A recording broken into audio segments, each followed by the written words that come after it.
For clarity on Loie Fuller. Scene 1. Electric Angel, 1892. "Will someone put that light out?" Loie whispered to a shadow behind the curtain. With a sputter, the last gaslight was extinguished, and it went dark backstage at the Folies Bergère. The 5'2" American dancer raised her arms to extend the gauzy wings of her gown, gripping the smooth, light rods sewn into the folds of the dress as if her life depended on it. Her body hummed with nervous energy. She had to move.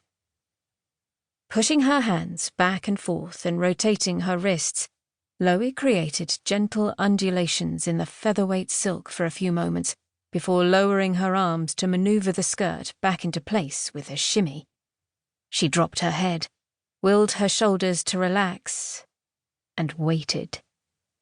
It was impossible to wipe away the bead of sweat that tickled its way across her cheek down to the end of her nose, where it rested for a few moments before free-falling into blackness. "Faker, faker, faker!"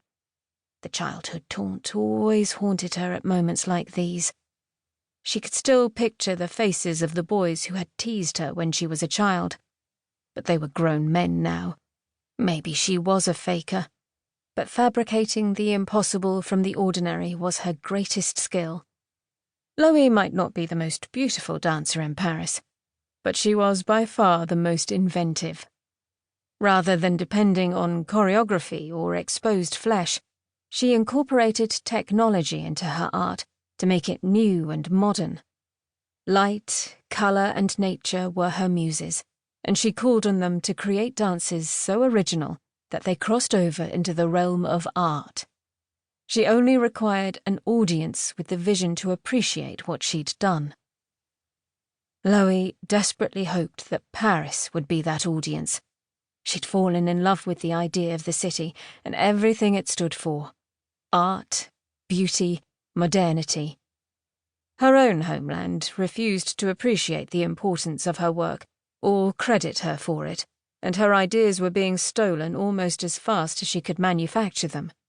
Attempts to patent her costumes and choreography in the United States had failed miserably, and there was little comfort in the fact that none of her imitators had been talented enough to copy her special lighting and colour effects successfully.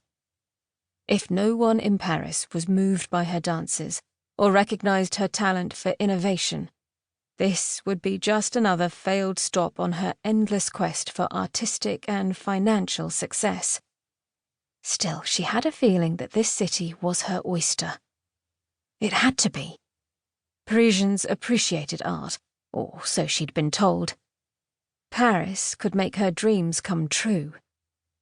Thanks to Thomas Edison's recent invention of the light bulb, the famous French capital had been transformed into the City of Light. For the first time, it was possible to walk the narrow streets safely after dark. Packed cafes and bars had become fertile ground for late-night conversations.